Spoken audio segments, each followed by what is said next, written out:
الرحمن الرحیم۔ السلام علیکم ورحمۃ اللہ وبرکاتہ۔ فجر کی نماز کے بعد کی دعا۔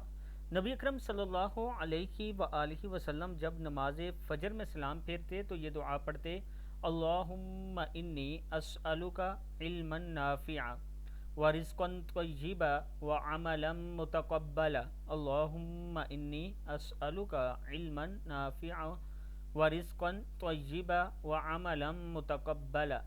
اے اللہ، میں تجھ سے نفع بخش علم، پاکیزہ روزی اور مقبول عمل کا سوال کرتا ہوں۔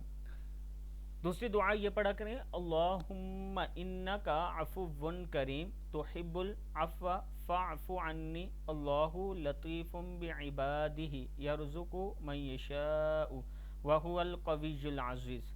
یا حی یا قیوم یا حی لا یموت یا حی لا الہ الا انت یا ارحم الراحمین۔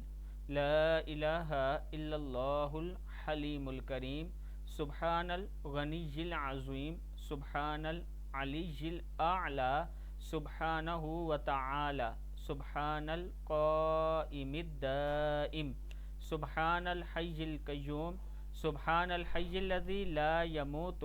رب اغفر لی ذنوبی انہ لا یغفر الذنوب غیرک۔ استغفر اللہ ربی وارحمنی فاللہ خیر حافظ وہو ارحم الراحمین۔ صدق اللہ العظیم۔